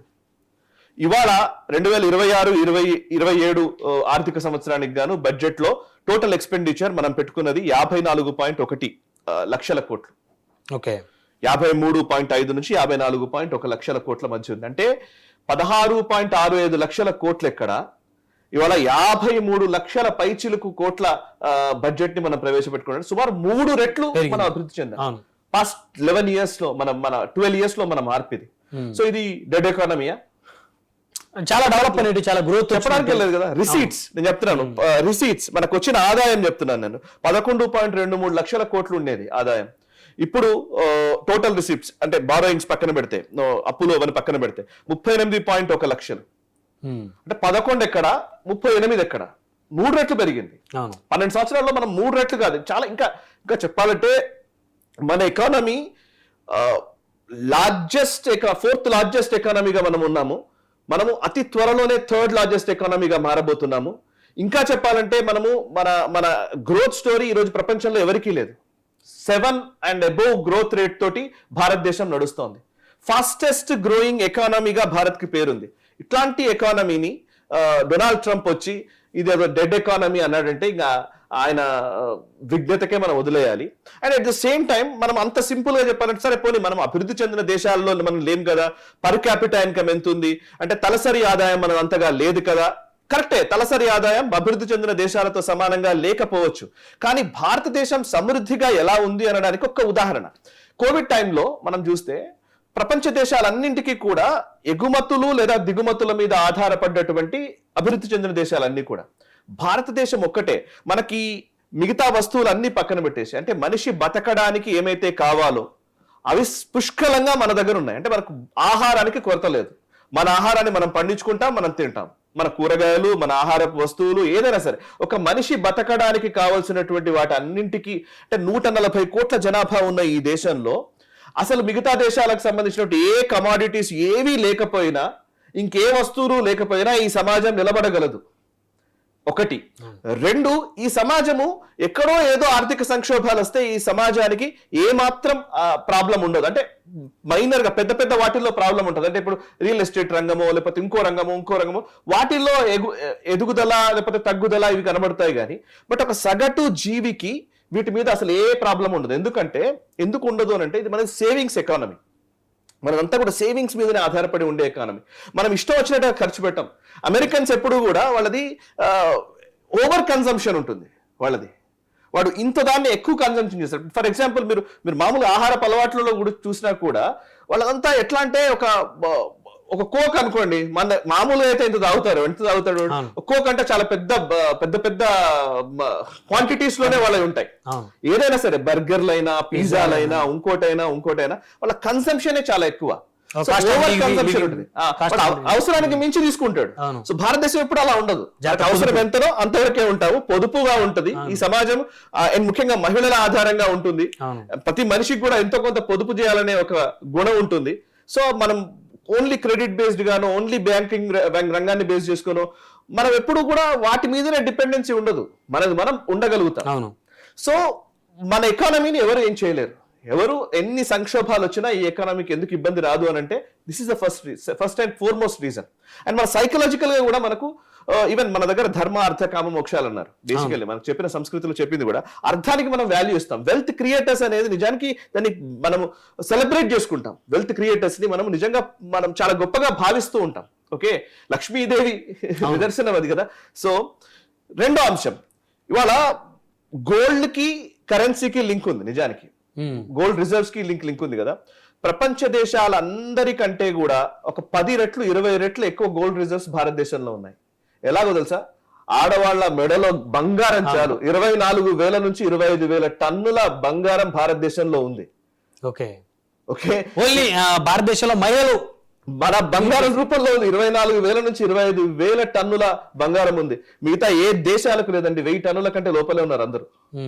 భారతదేశంలో బంగారం కొంటూనే ఉంటారు సార్. ఇక్కడ భారతదేశంలో కొంటూనే ఉంటారు. ఇప్పుడు ఇంత కాస్ట్ పెరిగినప్పటికీ కూడా పెళ్లిళ్ళ సీజన్ వస్తే సో ఖచ్చితంగా కొనాలి. సరే, అది ప్రభుత్వపు వెల్త్ కిందికి అది మనం చూపించలేకపోవచ్చు కానీ బట్ గోల్డ్ రిజర్వ్స్ పరంగా చూసినా కూడా మనకు అంత వెళ్తుంది. అండ్ ఇంకోటి ఏంటంటే మన ఆలయాలు, మన సంస్కృతి, ఆ సంస్కృతికి చుట్టూ తానే మనకు ఉండేటువంటి ఒక ఆర్థిక వ్యవస్థ. సో ఇవన్నిటిని కూడా ఎవరు ముట్టలేరు, దీన్ని ఎవరు పాడు చేయలేరు. ఎందుకంటే ఇప్పటికి నేను 24,000 టన్నులు 25,000 టన్నుల బంగారం మహిళల దగ్గరే ఉంది అని అంటే మరి ధరించేటువంటి బంగారం సేవింగ్స్ రూపంలో ఉంటుంది కదా. ఉంటుంది, ఎగ్జాక్ట్లీ ఉంది. మీరు చెప్పేది ధరించే బంగారం. సో ఇది ఎక్కడా లేదండి. 1000 టన్నులు 2,000 టన్నులు 3,000 టన్నులు మహా ఎక్కువ. గూగుల్ చేస్తే ఒకసారి నంబర్స్ తెలుస్తాయి. మహా ఎక్కువ అమెరికా దగ్గర ఉన్న గోల్డ్ రిజర్వ్స్ అయినా, చైనా దగ్గర ఉన్న గోల్డ్ రిజర్వ్స్ అయినా, ఎవరి అయినా కానీ మన దాంట్లో అసలు కనీసం 10% 20% కూడా ఉండదు. సరే, మహిళల దగ్గర ఉన్న బంగారం అంతా భారతదేశపు వెల్త్ అవుతుందా అని అంటే కాకపోవచ్చు. బట్ ఎస్, మనము స్ట్రాంగ్ గా ఉన్నాము అని చెప్పడానికి ఇది నిదర్శనం అంట. మన ఎకనామిక్ రూట్స్ చాలా స్ట్రాంగ్ గా ఉన్నాయి. సో ఇది డెడ్ ఎకానమీ ఎప్పటికీ కాదు. సరే, ఇప్పుడు ఈ బడ్జెట్ ఇంపాక్ట్ బంగారం ధరలు, వెండి ధరలు పెరుగుదలకి తరుగుదలకి ఏమన్నా సంబంధం ఉంటుందా సార్? ఖచ్చితంగా. ఇప్పుడు మీరు అన్నట్టుగా గోల్డ్ అండ్ సిల్వర్ ఈ రెండింటికి సంబంధించి బంగారం వెండి ధరల తగ్గుదల పెరుగుదలకు సంబంధించి అమెరికా చేస్తున్నటువంటి కొన్ని ప్రయత్నాలు, ఇంట్రెస్ట్ రేట్లు పెంచడాలు, ఫెడరల్ రిజర్వ్ ని ఆయన కంట్రోల్ చేస్తున్న విధానము, ఫెడరల్ రిజర్వ్ కి సంబంధించినటువంటి కీలకమైనటువంటి వ్యక్తిని మార్చే ప్రయత్నంలో డొనాల్డ్ ట్రంప్ ఒక ప్రయత్నం చేస్తున్నాడు. సో అందులో భాగంగానే ఈ గోల్డ్ రిజర్వ్స్ పెరుగుదల తగ్గుదల కనబడుతోంది బేసికలీ చెప్పాలంటే. సో స్టాక్ మార్కెట్స్ ప్రభావితం అవ్వడము, అండ్ అందులో ఉన్నటువంటి వర్చువల్ గోల్డ్ అంటారు బేసికలీ, ఆ వర్చువల్ గోల్డ్ లో ఎక్కువ మంది ఇన్వెస్ట్ చేశారు అండ్ దాన్ని కావాలని ఇన్ఫ్లేట్ చేసి పెంచారు. ఇప్పుడు కావాలనే దాన్ని తగ్గించే ప్రయత్నం చేస్తున్నారు. ఇదంతా మార్కెట్ కి సంబంధించినటువంటి వ్యవహారం. దాంట్లోకి వెళ్ళడం కంటే కూడా డొనాల్డ్ ట్రంప్ అనుకుంటున్నట్టుగా అమెరికా ఆర్థిక వ్యవస్థ నడవట్లేదు. డొనాల్డ్ ట్రంప్ అనుకున్నట్టుగా ప్రపంచపు ఆర్థిక విధానాలు నడవట్లేదు. ఆయన ఏదైతే టారిఫ్ల వల్ల ప్రపంచాన్ని ఇబ్బంది చేయాలనుకున్నాడో అవేవి జరగట్లేదు. నిజంగానే టారిఫ్ కి సంబంధించిన ఒక నంబర్స్ కూడా నిన్ననే వచ్చాయి. కీల్ ఇన్స్టిట్యూట్ అని ఒక ఇన్స్టిట్యూట్ ఇచ్చినటువంటి నివేదిక ఉంది. కీల్ ఇన్స్టిట్యూట్ అని జర్మనీకి సంబంధించిన నివేదిక. వాళ్ళు చెప్పింది ఏంటంటే America's own goal, Americans pay almost entirely for Trump's tariff అని వాళ్ళు ఒక కథనం రాశారు. అంటే వాళ్ళు ఒక రిపోర్ట్ ఇచ్చారు. వాళ్ళు చేసింది ఏంటంటే సుమారు 25 మిలియన్ల ట్రాన్సాక్షన్స్ అమెరికాకి సంబంధించి జరిగాయి. షిప్మెంట్లు, దిగుమతులు ఎగుమతులకు సంబంధించి $4 trillion trade value imports USA చేసుకుంది. అంటే అమెరికాకు దిగుమతి అయినటువంటి మొత్తం ఎంత అంటే $4 ట్రిలియన్ ఒక సంవత్సర కాలంలో, అంటే మొన్నటి వరకు ఒక సంవత్సర కాలంలో చేసుకున్నారు. అందులో అంటే $4 ట్రిలియన్ ఉత్పత్తులు దిగుమతి రూపంలో అమెరికాకు వస్తే అందులో 4% మాత్రమే ఎవరైతే ఎగుమతి చేశారో వాళ్ళు ట్యాక్స్లు భరిస్తున్నారు. ఇప్పుడు టారిఫ్లు పెంచాడు కదా డొనాల్డ్ ట్రంప్. టారిఫ్లు పెంచిన తర్వాత ఆ టారిఫ్ల భారం ఎవరి మీద పడుతుంది అని అంటే అమెరికా పౌరుల మీదనే పడుతుంది టారిఫ్ల భారం. భారత్ పైన 25% నుంచి 50% చేశారు టారిఫ్లు. 50% చేసినప్పుడు మరి భారత్ కి ఇబ్బంది కావాలి కదా. అంటే భారత్ ఎక్కడ నెంబర్లు తగ్గించుకోలేదు. మన ఎగుమతిదారులు అక్కడికి అమెరికాకి ఎగుమతి చేస్తున్న వాళ్ళు ఎవరు వాళ్ళ తగ్గించుకోలేదు. కానీ అమెరికన్ పౌరులు వాళ్ళు ఎక్కువ మొత్తం చెల్లించి కొనుక్కోవాల్సిన పరిస్థితి వస్తుంది అని ఈ రిపోర్ట్ చెప్తోంది. అంటే 96% అమెరికాకు వస్తున్నటువంటి దిగుమతుల ప్రభావం అంతా కూడా అమెరికన్ పౌరులు భరిస్తున్నారు అన్నది. అంటే డొనాల్డ్ ట్రంప్ ఎవరిని నష్టపరుస్తున్నాడు? అమెరికన్ పౌరులను నష్టపరుస్తున్నాడు. నిజానికి ఆయన అనుకున్నది ఏంది? ఇండియాని ఇబ్బంది పెడుతున్నారనో వేరే దేశాన్ని ఇబ్బంది పెట్టట్లేదు అని మనం చెప్తున్నది కాదు. ఇది కీల్ ఇన్స్టిట్యూట్, జర్మనీకి సంబంధించినటువంటి ఇన్స్టిట్యూట్ ఇచ్చిన నివేదిక ఇది. సో డొనాల్డ్ ట్రంప్ ఏదైతే చేయాలనుకుంటున్నాడో అది బూమరంగే అవుతోంది. కానీ ఆయనకే మంచిగా ఇప్పుడు ఇవాళ వెనిజులాకి సంబంధించి ఏదో స్టేట్మెంట్ ఇచ్చాడు. వెనిజులా నుంచి ఆయిల్ కొనుగోలు చేసుకోవాలి, భారత్ కొనుగోలు చేసుకుంటుంది, మేము పెద్ద ఒప్పందం చేసుకుంటున్నాం మేము అని అన్నాడు. అనగానే వాడు పొద్దున జాతీయ మీడియాలో ఒక మన హర్దీప్ సింగ్ పూరి గారు, కేంద్ర మంత్రి హర్దీప్ సింగ్ పూరి గారు చెప్పింది ఏంటంటే మేము ఎప్పటి నుంచో వెనిజులాతో మేము ట్రేడ్ చేస్తూనే ఉన్నాం, ఆయిల్ కొనుగోలు చేస్తూనే ఉన్నాం, వాళ్ళ దగ్గర సరిపడా ఆయిల్ లేదు, ఇప్పుడేదో డొనాల్డ్ ట్రంప్ చెప్పాడని మేము కొంటున్నాము అనేది లేనే లేదు. ఇది మొదటి నుంచి అంటే ఆయన ఖాతాలో వేసుకోవడం. ఇది డొనాల్డ్ ట్రంప్ తన ఖాతాలో వేసుకొని నా వల్లనే ఇండియా కొంటుంది అని చెప్పడం. సో నేనే ఇండియాను భయపెడుతున్నాను, మోదీని భయపెడుతున్నానని ఆయన చెప్పడం, దాన్ని వెంటనే రాహుల్ గాంధీ ఇంకోరో క్లెయిమ్ చేసుకోవడం. ఇది ఒక political game. So let's not get in to that political game. So ఇప్పుడు మీరు ఇందాక అన్నట్టుగా ఈ బడ్జెట్ వల్ల రాబోయే రోజుల్లో ఏం జరగబోతోంది అది కదా మీరు అడిగింది. రాబోయే రోజుల్లో అస్థిర వాతావరణం కొనసాగుతుంది. ఈ యుద్ధ పరిస్థితులు ఇది ప్రపంచ యుద్ధాలకు దారితీస్తుందా అంటే ఐ డోంట్ థింక్ సో. ప్రపంచ యుద్ధాలకు వెళ్ళకపోవచ్చు, కానీ ఒక ఘర్షణ వాతావరణం అయితే కొనసాగుతుంది. ఈ ఘర్షణలో భారత్ కి ఇబ్బందికర పరిణామాల కంటే భారత్ కి అవకాశాలు ఎక్కువ ఉంటాయి. ఎంత అస్థిరత ఉన్నప్పుడు కొంత సప్లై చైన్లు ఇబ్బంది పడడము, లేకపోతే ట్రేడ్ కి సంబంధించినటువంటి ఇబ్బందులు నెలకొనడం, ఇవన్నీ జరుగుతూనే ఉంటాయి. కరెన్సీ ఎదుగుదల తగ్గుదల ఇవన్నీ కనబడుతూ ఉంటాయి. బట్ స్టిల్ భారత్ కి ఆపర్చునిటీస్ ఎక్కువ ఉంటాయి. అమెరికాకి చైనాకి మధ్య ఒక ట్రేడ్ కి సంబంధించినటువంటి ప్రతిష్టంభన ఉన్న టైంలో, లేదా చైనా కోవిడ్ తర్వాత చైనా పట్ల విశ్వాసం సన్నగిల్లడంతో యూరోపియన్ దేశాలు లేకపోతే చాలా దేశాలు భారత్ లో పెట్టుబడులు పెట్టడానికి సుముఖత వ్యక్తం చేశాయి. ఇవాళ మ్యానుఫ్యాక్చరింగ్ చూస్తే మొబైల్ మ్యానుఫ్యాక్చరింగ్ చైనాలో ఎక్కువగా ఉండేది ఇంతకు ముందంతా. చైనా మొబైల్స్ ఇప్పుడు మొత్తం భారతదేశానికి షిఫ్ట్ అయిపోయింది మొబైల్ మ్యానుఫ్యాక్చరింగ్. ఇవాళ మనం ఎక్స్పోర్ట్స్ చేస్తున్నాం మొబైల్స్, ఎక్స్పోర్ట్ చేస్తున్నాం. ఇప్పుడు అసలు చైనా మొబైల్స్ బహుశా ఇండియాలో కొనే పరిస్థితుల్లో ఎవరు లేరు అనుకుంటారు. ఎవరు లేరు. చైనా మొబైల్స్ అనే కాదు, ఇప్పుడు ఈవెన్ యాపిల్ వాళ్ళు కూడా, యాపిల్ చైనాలో ప్రొడక్షన్ ఉండేది, చైనా నుంచి షిఫ్ట్ అయిపోయి బెంగళూరులో ప్రొడక్షన్ పెట్టేసుకున్నారు. ఇప్పుడు బెంగళూరు నుంచి మనకు యాపిల్ ఫోన్స్ వస్తున్నాయి. సో అమెరికన్ కంపెనీస్ అయినా వేరే కంపెనీస్ అయినా ఇంతకుముందు చైనాని మ్యానుఫ్యాక్చరింగ్ హబ్ గా పెట్టుకునేవాళ్ళు. సో క్రమక్రమంగా చైనా ప్లస్ అనే ఒక పాలసీ వచ్చింది. చైనా మాత్రమే కాదు, చైనాలోనే పెట్టుబడులు పెట్టడం వల్ల మనం నష్టపోతాము, చైనా నుంచి ఇంకొక దగ్గరికి వెళ్ళాలి అన్నప్పుడు భారతదేశం దానికి ఒక స్వర్గధామంగా, అంటే పెట్టుబడులకు ఒక స్వర్గధామంగా కనబడడంతో భారత్ కి షిఫ్ట్ అవుతున్నారు చాలా మంది. మనం గత 5-6 సంవత్సరాల్లోనే చూస్తున్నాం చాలా పెట్టుబడులు వస్తున్నాయి ఇక్కడికి. ఈవెన్ డిఫెన్స్ రంగంలో కూడా మనం పెద్ద పెద్ద సంస్థలతోటి మనం ఇక్కడ జాయింట్ వెంచర్స్ చేస్తూ ఉన్నాం. ఇప్పుడు రీసెంట్ గా డిఫెన్స్ రంగం గురించి కూడా మనం మాట్లాడాలి. యాక్చువల్లీ డిఫెన్స్ ఈ సంవత్సరం డిఫెన్స్ అలొకేషన్స్ కూడా మనం పెంచామండి. 6.81 lakh crores ఉండేది 2025-26 ఆర్థిక సంవత్సరంలో. ఈ సంవత్సరానికి 7.85 లక్షల కోట్లు డిఫెన్స్ కోసం ఖర్చు చేస్తున్నాం మనం. ఇది 15% ఇంక్రీజ్, 15% పెరిగింది. అండ్ ఇందులో మీరు, ఇది చాలా ఇంట్రెస్టింగ్ అంశం, ఇది డిఫెన్స్ మోడర్నైజేషన్, అంటే డిఫెన్స్ లో ఆధునీకరణ కోసమని మనం పెడుతున్నటువంటి ఖర్చు గతేడాది 1.8 లక్షల కోట్లు అయితే ఇప్పుడు 2.19 లక్షల కోట్లు, అంటే 21.84% ఇంక్రీజ్ కనబడుతోంది. ఎందుకు డిఫెన్స్ మీద ఖర్చు పెడుతున్నాము అనంటే, డిఫెన్స్ అనేది ఇప్పుడు బేసికలీ భారత రక్షణ రంగం అనేది ఇంతకు ముందుతో పోల్చితే ఇప్పుడు ఆత్మ నిర్భరత దిశగా మనం పయనిస్తున్నాం. ఇదివరకు అంతా కూడా మనము 2013-14 ఆ టైంలో కొన్ని రిపోర్ట్స్ వచ్చేవి. ఒకవేళ భారత్ కి పాకిస్తాన్కో, భారత్ కి చైనాకో యుద్ధం వస్తే ఎంతకాలం పాటు భారత త్రివిధ దళాలు మనము యుద్ధాన్ని సస్టైన్ చేయగలము అన్నప్పుడు మన తూటాలు, మనకు కావాల్సినటువంటి ఆయుధ సామాగ్రిని మనం ఎన్ని రోజుల వరకు మనము నడపగలము అంటే కనుక మహా అయితే 10 రోజులు అని చెప్పారు. కొన్ని నివేదికలు ఉన్నాయి. 10 రోజులు 15 రోజులకు మించి ఉండలేము అని చెప్పారు. ఎందుకు అంటే మన దగ్గర ఉన్నాయి, అయిపోతాయి. మనం ఒకరితో యుద్ధం చేసినప్పుడు, పాకిస్తాన్ తో యుద్ధం చేస్తున్నాం అనుకోండి, యుద్ధం వచ్చింది అనుకోండి, పాకిస్తాన్ తో యుద్ధం వచ్చినప్పుడు మనము మన దగ్గర ఉన్న ఆయుధ సామాగ్రిని మనం వినియోగిస్తాము, మనకి ఇంకొకరు సపోర్ట్ చేయాలి. అప్పుడు మనకి ఏ ఆయుధాలు రావాలన్నా, ఏవి రావాలన్నా బయట దేశాల నుంచి దిగుమతి చేసుకోవాల్సిన పరిస్థితి ఉండేది. ఆ దిగుమతి చేసుకోవాలన్నప్పుడు శాంక్షన్స్ వేస్తాడు వాడు, మేము ఇవ్వం మీకు ఆయుధాలు అన్నారు అనుకోండి, అప్పుడు ఏం చేస్తాం మనము 10 రోజుల్లోనో 15 రోజుల్లోనో ఎట్లా అట్లా సక్కమైపోవాలి. ఆ ఒత్తిళ్లకు తలొగ్గక తప్పని పరిస్థితి ఉండేది. ఇవాళ బ్రహ్మనాయుడు గారు, ఇవాళ ఎక్కడికి వచ్చామంటే మనము 90% పైగా ఆయుధ సామాగ్రిని భారతదేశంలోనే ఉత్పత్తి చేసుకుంటున్నాం. మనం మిగతా విదేశాల మీద డిపెండ్ అవ్వాల్సిన అవసరం లేదు.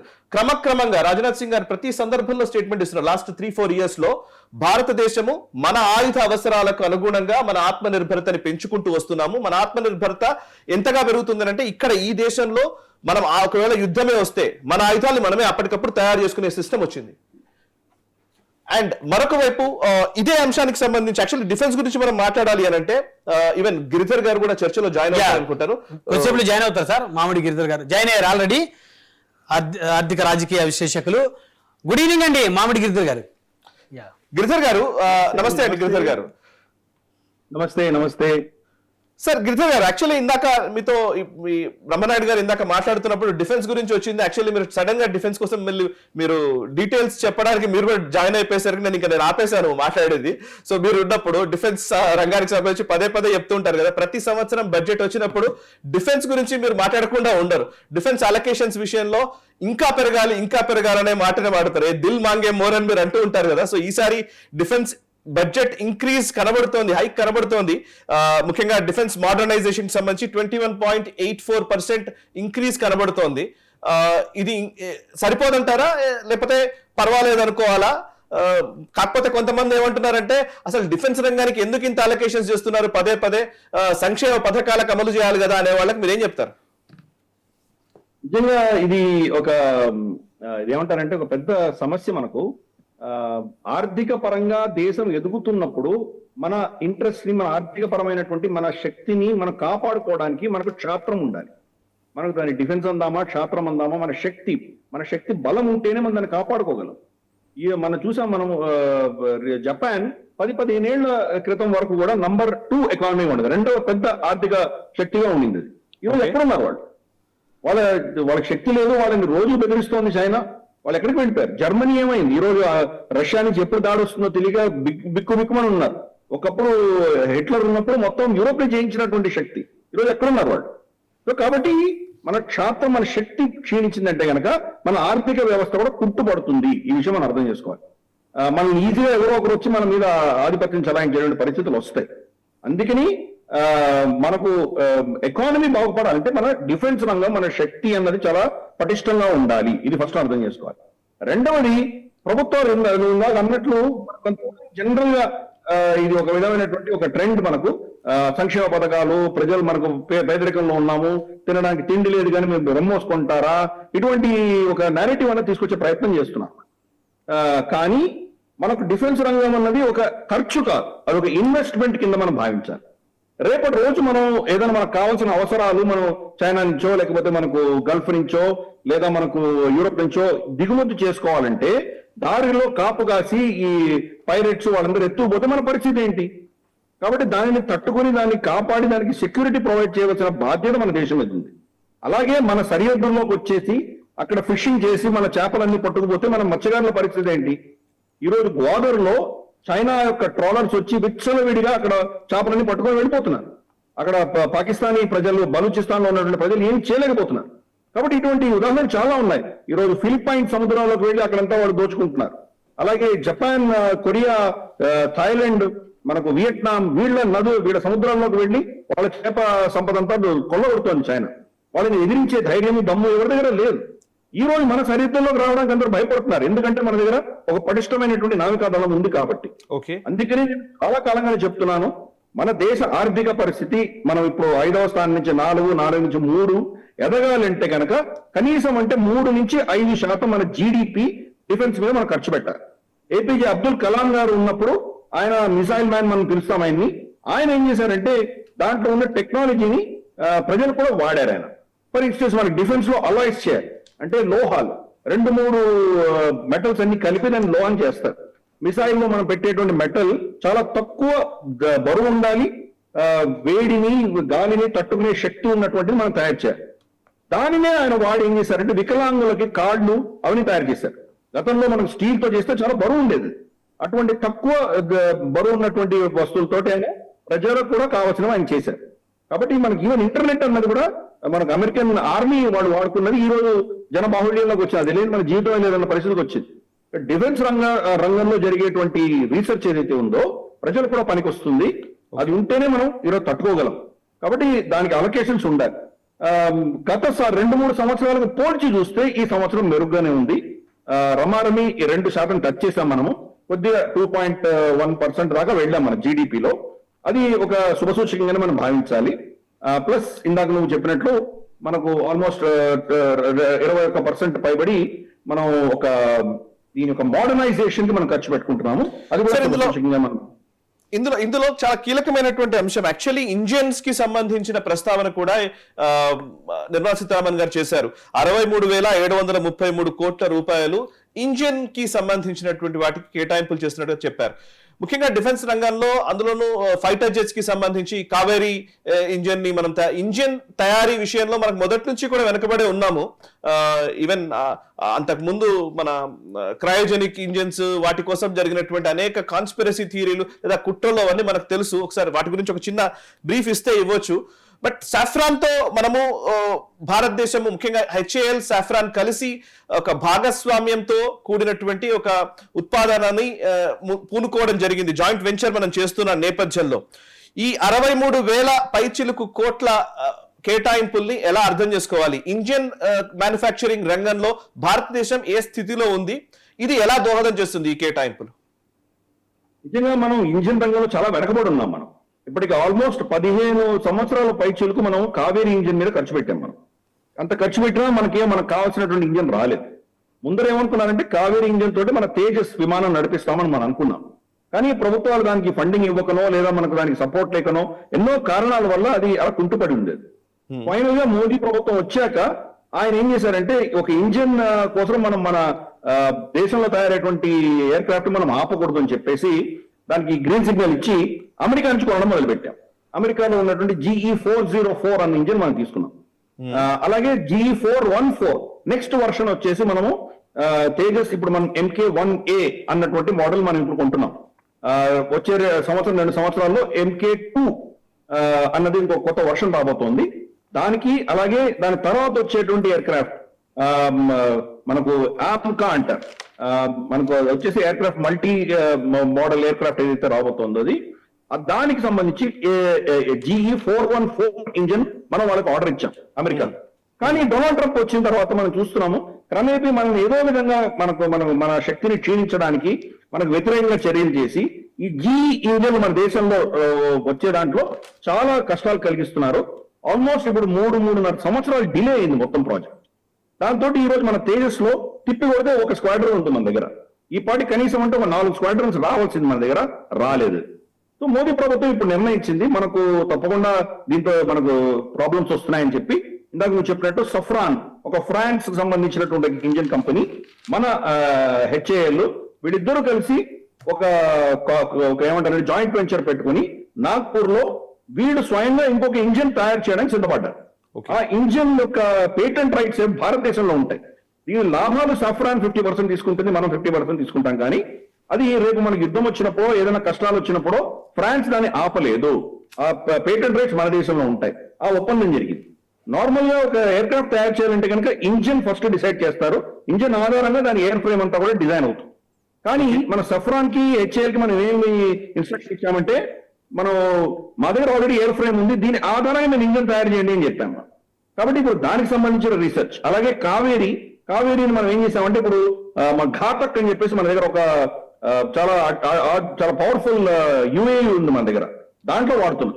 కానీ దాన్ని నెక్స్ట్ తేజస్ దాకా తీసుకెళ్ళడానికి ఇంకొక 25-30 కిలో న్యూటన్ థ్రస్ట్ దానికి కావాలి. ప్రస్తుతానికి 50 నుంచి 60 లోపల ఉంది. మనకు అది 80-90 వరకు వచ్చిందంటే కనుక మనం తేజస్ లో కూడా పెట్టుకోవచ్చు.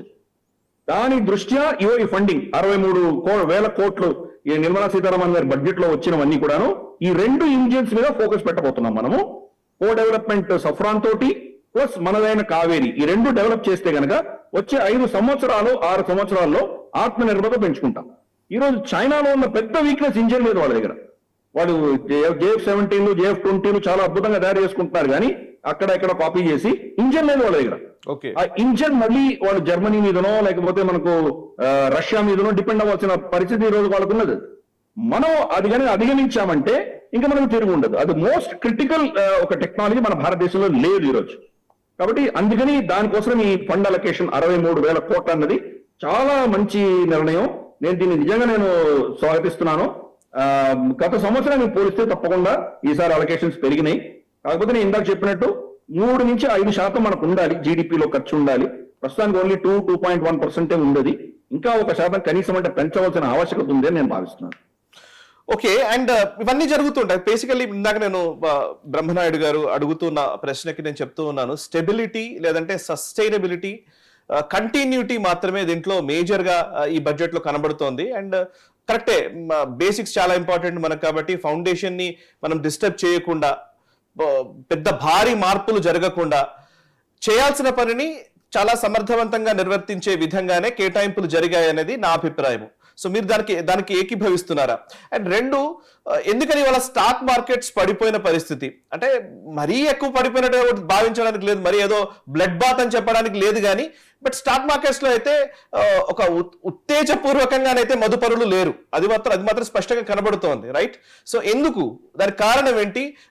ఏమైనా ఇప్పుడు STTకి సంబంధించి చెప్తున్నారు, సెక్యూరిటీ ట్రాన్సాక్షన్స్ ట్యాక్స్ ని 0.02 నుంచి 0.05 కి పెంచడం అనేది మేజర్ గా కొంత వాళ్ళని డిస్టర్బ్ చేసింది అనేది ఒక అంశము.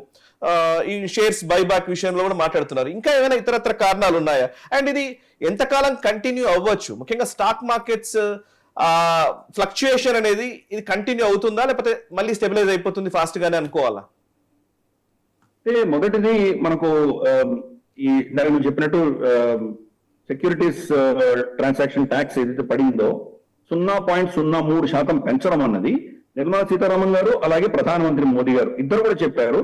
స్పెక్యులేషన్లు చాలా చేస్తున్నారు, దీంట్లో స్పెక్యులేషన్ల వల్ల నష్టపోతున్నారు. ప్రపంచవ్యాప్తంగా అస్థిర వాతావరణం ఉంది. ఏ రోజు పొద్దున్న నిద్ర లేచి డొనాల్డ్ ట్రంప్ ఏం టారిఫ్లు వేస్తాడో తెలియదు, ఏం ఆంక్షలు విధిస్తాడో తెలియదు. చైనాలో ఎటువంటి పరిస్థితి ఉంటుందో తెలియదు మనకు. గల్ఫ్ ప్రాంతంలో వెస్ట్ ఏషియాలో మనకు ఎప్పుడు ఏ యుద్ధం వస్తుందో తెలియదు. ఇరాన్ మీద బాంబులు వేస్తే అదే పరిస్థితి ఏమవుతుందో మనకు తెలియదు.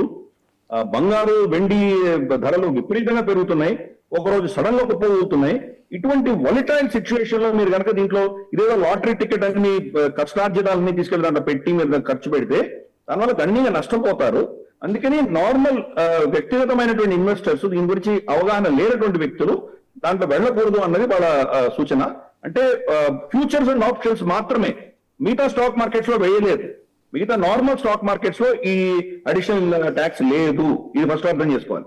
ఉన్నది ఓన్లీ ఫ్యూచర్స్ అండ్ ఆప్షన్స్ కి మాత్రమే ఈ యొక్క అడిషనల్ భారం అనేది వేశారు. సో ఈ భారం కూడా ఏంటంటే కనుక వాళ్ళని డిస్కరేజ్ చేయడానికి మాత్రమే చేశారు. కాబట్టి రేపు పొద్దున అంటే సోమవారం పొద్దున మళ్ళీ మార్కెట్స్ నార్మలైజ్ అవుతాయని నేను అనుకుంటున్నాను. ఎందుకంటే ఈ 1% పడిపోయింది, 1.5% పడింది ఈ రోజు స్టాక్ మార్కెట్స్. దానికి ముఖ్య కారణం ఏంటంటే ఈ ట్రేడర్స్ ఎవరైతే ఉన్నారో, అంటే ఈ ట్యాక్స్ కట్టవలసినటువంటి వాళ్ళు, లావాదేవీలు, ఇన్వెస్టర్ అయితే వాళ్ళకి పైసలు ఇస్తాడు. ఏదో నా దగ్గర 50 లక్షలు ఉన్నాయి, దీన్ని పలానా దాంట్లో ఇన్వెస్ట్ చేయి అని చెప్తాడు. ఆ ఇన్వెస్ట్ చేసి ఆ ఇన్వెస్టర్ బ్రోకరేజ్ అని ఖర్చులు భరించి దీన్ని మేనేజ్ చేసేటువంటి బ్రోకర్స్ ఎవరైతే ఉంటారో వాళ్ళు బాధపడ్డారు. వాళ్ళకు ఒక విధమైనటువంటి నిరాశ. అందుకే వాళ్ళ ట్రేడింగ్ లో వాళ్ళు కొంత ఏదో ఈ చూపించేటువంటి ప్రయత్నం చేశారు. కానీ ఫండమెంటల్స్ మన ఏమీ తగ్గలేదు. జీడిపి ఏమో లాస్ట్ క్వార్టర్ 8.2% ఉన్నది. మనకు ఇన్ఫ్లేషన్ ఏమో 1% తక్కువ ఉంది. ఫిస్కల్ డెఫిసిట్ 4.3 ఉంది. మనకు అన్ని పారామీటర్స్ కూడా మనకు మ్యానుఫ్యాక్చరింగ్ కూడా మనకు అద్భుతంగా ఉన్నాం. కాబట్టి ఇటువంటి పరిస్థితులలో అది స్టాక్ మార్కెట్ పడేటువంటి అవకాశాలు లేవు. కానీ ఇందాక చెప్పినట్టు ఒక విధమైనటువంటి నిరాశతోటి ఒక చిన్న నీజర్క్ రియాక్షన్ మాత్రమే, అంతకు మించి ఏమీ లేదు. మళ్ళీ రేపటి నుంచి నార్మలైజ్ అయిపోతాయి మార్కెట్స్ అన్ని. కానీ ఇంటర్నేషనల్ గా అస్థిరత ఉంది కాబట్టి జనరల్ వాలిటిలిటీ ఉంటుంది మన స్టాక్ మార్కెట్స్ లో. రేపటి రోజు షీ జిన్పింగ్ అక్కడ ఉన్నటువంటి పరిస్థితి, మనకు షాంగ్ యూ షియా అరెస్ట్ చేసినటువంటి ఉదంతం, రేపు కనుక ఆర్మీకి పోలీస్ కి ఘర్షణ పెరిగి ఇంకేమైనా ఇటువంటి ఘటనలు ఏమైనా జరిగి పెద్ద ఘటనలు జరిగితే కనుక ఆబ్వియస్లీ చైనా మార్కెట్ పడిపోతుంది. చైనాలో ఇన్వెస్ట్ చేసినటువంటి అమెరికన్ మార్కెట్స్ పడిపోతాయి. అలాగే మన దేశంలో ఇన్వెస్ట్ చేసినటువంటి ఫారెన్ ఇన్స్టిట్యూషన్ ఇన్వెస్టర్స్ ఇక్కడి నుంచి పైసలు వెనక్కి తీసుకెళ్లిపోతారు. సో ఇవంతా ఒక చైన్ రియాక్షన్ లా ఉంటుంది కాబట్టి అప్పుడు పడిపోవచ్చు. మనం ఏదో చేశామనో, మన ప్రభుత్వ నిర్ణయం వల్లనో, మన ఆర్థిక వ్యవస్థ దెబ్బతినిందనో దాని వల్ల అవి పడవు. సో అవి నార్మల్ గా ఉంటాయి. కానీ ఈ బడ్జెట్ యొక్క ఇంపాక్ట్ మాత్రం బహుశా రేపటికంతా వెళ్ళిపోతున్నది. అది ఒక రోజు మనకు ఒక విధమైనటువంటి నిరాశ చూపించారు వాళ్ళు. అంతకుమించి ఏమీ లేదు, స్టేబుల్ గానే ఉన్నాయి మార్కెట్స్. దాన్ని మనం భయపడాల్సిన అవసరం లేదు. So how do you rate అండి ఈ బడ్జెట్ ని? మీరు ఎంత, సరే చాలా ఇబ్బందికరంగా ఉంటది ఈ ప్రశ్నకు సమాధానము, బట్ స్టిల్ నేను అడగాలనుకుంటున్నారు, మీ దృష్టికోణంలో ఈ బడ్జెట్ కి ఎంత రేట్ చేస్తారు, ఎంత రేటింగ్స్ ఇవ్వగలరు అవుట్ ఆఫ్ 10 అనుకుంటే గనక? నేను ఇటువంటి ట్రాప్ ఎప్పుడు పడను, ఎప్పుడు కూడా రేటింగ్స్ అని చెప్పను. కాకపోతే ఎప్పుడు కూడా బడ్జెట్స్ అన్ని కూడా work in progress. A budget కూడా మనం అది ఫైనల్ ఎవరు చెప్పడానికి వీల్లేదు. ప్లస్ ఇప్పుడు మన ప్రభుత్వాలు ఏం చేస్తున్నాయి, ఇప్పుడు రీసెంట్ గా ఒక 5-6 ఏళ్లుగా మనం ఏం చేస్తున్నామంటే బడ్జెట్ వరకు వెయిట్ చేయట్లేదు. మనకి ఏమైనా అవసరాలు ఉన్నాయంటే కనుక సంవత్సరం మధ్యలోనే మనం చాలా నిర్ణయాలు తీసుకుంటున్నాం, కోర్స్ కరెక్షన్స్ తీసుకుంటున్నాం. రేపటి రోజు మనకు కనుక ఇంకైనా వాలిటిలిటీ వచ్చి మనకు పెట్రోల్ ధరలు కనుక విపరీతంగా పెరిగిపోయి యుద్ధం వచ్చి అక్కడ ఇంకేమైనా అటువంటి పరిస్థితులు వస్తే మనకు ప్రతి $10 ఒక బ్యారెల్ ధర పెరుగుదలకి మనకు మన జీడిపిలో 1% మనకు పడిపోతుంది, జీడిపి పడిపోతుంది. కాబట్టి అటువంటి పరిస్థితుల్లో ఒకటి కఠిన నిర్ణయాలు తీసుకోవాలి. మళ్ళీ వచ్చే బడ్జెట్ దాకా వెయిట్ చేయలేనటువంటి పరిస్థితి. కాబట్టి ఇది ఎప్పుడు కూడా వర్క్ ఇన్ ప్రోగ్రెస్ కింద భావిస్తాను. సంవత్సరం ముందర ఈ సంవత్సరం ఇది చేద్దాము అని చెప్పి ఒక ఆలోచన మాత్రమే, అంతకు మించి ఏమీ లేదు. ఆలోచన బాగా ఉన్నాయి. ఈ సంవత్సరం ఏం చేయదలుచుకున్నారు అవన్నీ కూడా చాలా అద్భుతంగా ఉన్నాయి. ఇందాక మీరు చెప్పినట్టు దిల్ మాంగే మోర్, మనకి ఇంకా చాలా కావాలి. ట్యాక్స్ పేయర్స్, జీతగాళ్ళందరూ ఏం చేస్తారు, ఇంకా ట్యాక్స్ తగ్గాలని వాళ్ళు కోరుకుంటారు. తర్వాత వ్యాపారస్తులను ఇంకా ట్యాక్సులు తగ్గాలని వాళ్ళు కోరుకుంటారు. ప్రతి ఒక్కరు ట్యాక్సులు వద్దు, కానీ పొలిటీషియన్స్ మాత్రం ఉచితాలు ఇవ్వకపోతే వాళ్ళు గెలవరు. అందుకని ప్యూర్ ఎకనామిక్స్ ఎప్పుడు పనిచేయదు, ప్యూర్ పాలిటిక్స్ పనిచేయదు. పొలిటికల్ ఎకనామిక్స్ ఈ రెండు కలిస్తే గానీ మనకి జరగదు. కాబట్టి ఉచితాలుగా వాళ్ళు ఇస్తూనే ఉంటారు. దానివల్ల వచ్చిన కష్టాల వల్ల మనం ట్యాక్స్ కలెక్షన్స్ కావాలి మనకు. కాబట్టి దాని దృష్ట్యా కొంత బ్యాలెన్సింగ్ చేసుకొని వెళ్ళాలి. కాబట్టి దీంట్లో మనం పెద్దగా తప్పు పట్టవలసింది ఏమీ లేదు. కానీ నన్ను అడిగితే నా కోరికలు ఇంకా చాలా ఉన్నాయి.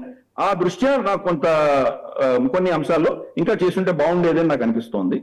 ముఖ్యంగా మనకు మన దేశంలో ఉన్నటువంటి ధనికులు ఎవరైతే ఉన్నారో, ధనాన్ని సంపాదించేటువంటి వాళ్ళు, ఆస్తిని సంపాదించేటువంటి వాళ్ళు, ఉద్యోగపతులు, తర్వాత మనకు మిలియనియర్స్ ఎవరైతే ఉన్నారో వాళ్ళని గౌరవించాలి.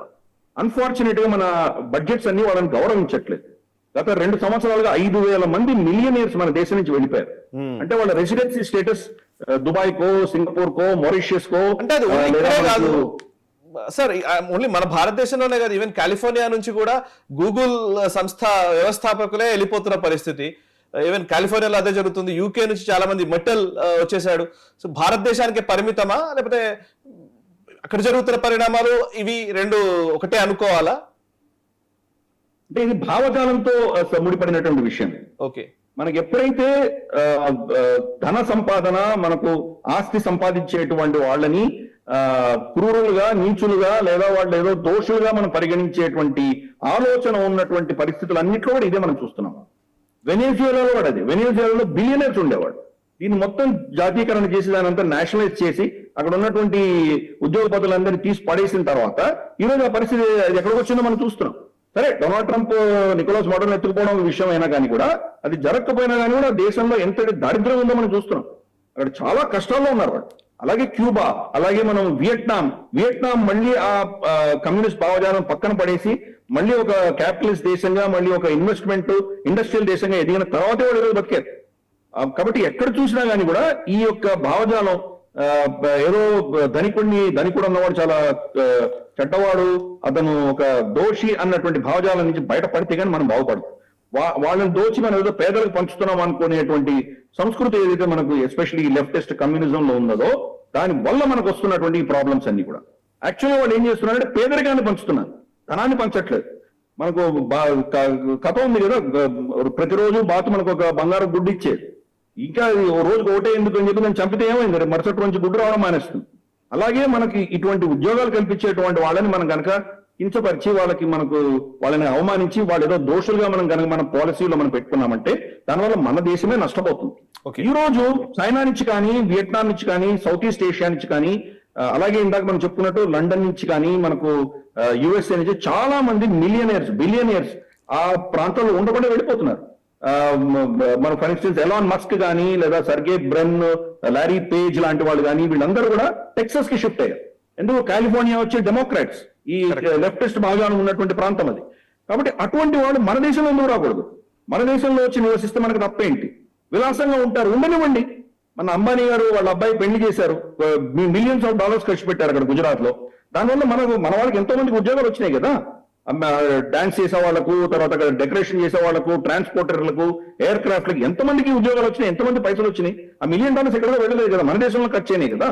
కాబట్టి వాడు వచ్చి ఇక్కడ వాళ్ళు ఖర్చు పెట్టడం వల్ల వాళ్ళు భూములు కొన్నా మనకే లాభం, వాళ్ళు బంగారం కొన్నా మనకే లాభం, ఇన్వెస్ట్మెంట్ చేసి ఫ్యాక్టరీలు కంపెనీలు పెట్టినా మనకే లాభం. కాబట్టి వాళ్ళని అట్రాక్ట్ చేసి వాళ్ళని ఉంచే దిశగా మనం ప్రయత్నం చేయాలి. అందుకనే మన దేశంలో ఇటువంటి వాళ్ళని కించపరిచే దిశగానే మనకు చాలా మంది అపోజిషన్ పార్టీలు అంబానీ అదానిక సర్కార్ అనడము ఇటువంటివి చాలా తప్పు చేశారు. వాళ్ళు పవర్ లో ఉన్నప్పుడు ఇదే అంబానీ అదాని దగ్గర వాళ్ళు కోట్లు తీసుకొని వాళ్ళు క్యాంపెయిన్ నడిపించుకున్నారు. ఇప్పుడు కూడా వాళ్ళకు అక్కడి నుంచి ఫండ్స్ వస్తున్నాయి. కానీ మన దేశంలో ఈ సంపద క్రియేట్ చేసే వాళ్ళని చంపుకున్నామంటే మన బంగారు బాతును చంపుకున్నట్లు అవుతుంది. కాబట్టి వాళ్ళని గౌరవించారు. ఆ దిశగా కొన్ని నేను అఫ్కోర్స్ ప్రభుత్వం అది అంత రిస్క్ తీసుకుంటుందని నేను అనుకోలేదు. కానీ నా విష్ లిస్ట్ లో ఒకటి ఉన్నది, అది కుదరలేదు. HNI, హై నెట్వర్క్ ఇండివిజువల్స్ అంటారు. అంటే ఇటువంటి చాలా ధనికులు, ₹1 కోటి కంటే ఎక్కువ సంపాదిస్తున్నటువంటి వాళ్ళకు అదనంగా సర్చార్జ్ ఉంది. అది ఎప్పుడో 3-4 ఏళ్ల క్రితం వేసింది ఆవిడ. అప్పటి నుంచి ఇప్పటిదాకా నేను చెప్పాను కదా, 5,000 మంది మన దేశం నుంచి మిలియనర్స్ వెళ్ళిపోయారు, వాళ్ళు రెసిడెన్స్ మార్చుకున్నారు. కాబట్టి అది తీసేయాలి అని నా భావన. అలాగే మనకు ఇప్పుడు వచ్చినటువంటి ఈ బడ్జెట్ లో వచ్చినటువంటిది మనకు బై బ్యాక్ ఆఫ్ షేర్స్ అంటారు. నేను ఇన్వెస్ట్ చేసి ప్రజల్లో ఉన్నది అది. ఈరోజు ఎందుకో స్టాక్ మార్కెట్ తక్కువ ఉంది కాబట్టి నా షేర్ నేను కొనేసుకుంటున్నాను.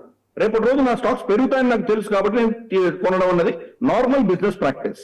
దానిని క్యాపిటల్ గెయిన్స్ కింద ట్రీట్ చేయడం అన్నది నేను సమర్థించట్లేదు. దానివల్ల కూడా స్టాక్ మార్కెట్స్ లో కొంత విభేదాలు వచ్చినాయి. కాబట్టి మనం ఆ దిశగా ఈ సోషలిస్ట్ భావజాలాలు ఓట్ల కోసం చేస్తే పర్వాలేదు, కానీ కొంత ఉచితాలు ఇచ్చుకున్నా పర్వాలేదు. కానీ మన ఇన్వెస్టర్స్, మన దేశంలో పెట్టుబడిదారులు, పెట్టుబడి పెట్టేటువంటి వాళ్ళు, వీళ్ళని గౌరవించడం మనం మొదలు పెట్టాలి. అది చేసినప్పుడే కొత్త తరం, ఇప్పుడు మనం చూస్తున్న చిన్న పిల్లలు డిఫెన్స్ రంగంలో కానీ, స్పేస్ రంగంలో కానీ కంపెనీలు ఎలా పెడతారో చూసిన అద్భుతాలు సృష్టిస్తున్నారు. వాళ్ళని ఎంకరేజ్మెంట్ ఎక్కడ వస్తుంది? ఒక రోజు వాళ్ళు స్మాల్ మీడియం నుంచి వాళ్ళు ఒక నీష్ టెక్నాలజీలకు వెళ్ళి పెద్ద స్థాయికి వస్తే కనుక వాళ్ళని కూడా ఇలాగే ఇటువంటి చట్టాలు పీడిస్తే కనుక వాళ్ళు ఇక్కడ ఎందుకు ఉంటారు? వాళ్ళు కరెక్ట్ ఈ దేశం వదిలేసి వెళ్ళి బయట వేరే దేశంలో పెట్టుకుంటారు కదా. అందుకని అది ఆ అంశాలలో నేను ఈ ప్రభుత్వంతో విభేదిస్తున్నాను. కానీ బట్ అదర్వైజ్ ఈ బడ్జెట్ ఓవరాల్ చూస్తే కనుక పెద్ద కంప్లైంట్ చేయవలసింది ఏమీ లేదు. పాజిటివ్స్ ఏ ఉన్నాయి. మోస్ట్లీ మన శక్తిని పెంచడానికి, మన కెపాసిటీ బిల్డింగ్ మీద చాలా ఫోకస్ పెట్టింది ఆవిడ. గ్రాస్ రూట్ లెవెల్లో చిన్న అంశాలు కూడా మహిళలకు, అమ్మాయిలకు ఎటువంటి ప్రతి ఊర్లో హాస్టల్ పెట్టాలన్న దగ్గర నుంచి తీసుకుని, మనకు టూరిజం దగ్గర హాస్పిటాలిటీ ఇండస్ట్రీ పెట్టడం తీసుకుని, ప్రతిదీ మన అంశం ఒక 20-30 అంశాలు ఉన్నాయి. ఇవన్నీ కూడా గ్రాస్ రూట్ లెవెల్లో కెపాసిటీ బిల్డింగ్ అన్న దాని మీద ఆవిడ చాలా ఫోకస్ పెట్టింది. కాబట్టి అది చాలా మంచి పరిణామం. డిఫెన్స్ నాకు చెప్పినట్టు గత 2-3 ఏళ్లకు పోలిసి చూస్తే కనుక ఈ సంవత్సరం కొంత అలొకేషన్ బాగా మెరుగ్గా ఉన్నది. చాలా క్లియర్ గా మన రక్షణ రంగానికి ఫ్యూచర్ లో ఎంత కావాలన్నా కానీ మా బడ్జెట్ కన్స్ట్రెయింట్ ఉండదు, మీకు ఎప్పుడు ఎంత కావాలని మేము ఇస్తామని చెప్పారు కాబట్టి అది ఒక శుభసూచనగా నేను భావిస్తాను. Right sir, thank you very much మామిడి గిరిధర్ గారు, thank you very much. Yeah, చూసా కదా, అది అంటే ఓవరాల్ గా వారు చెప్పింది కూడా అదే, కంటిన్యూటీ ఉండడం ఇంపార్టెంట్. కొన్ని రంగాల్లో మార్పులు చేసుకోవాల్సినవి ఉంటే చేయాలి కానీ, బట్ మరీ దీన్ని విమర్శించే ధోరణిలోకి వెళ్ళిపోతున్న వాళ్ళకు కూడా ఆయన సమాధానం ఇచ్చారు ఇందాక.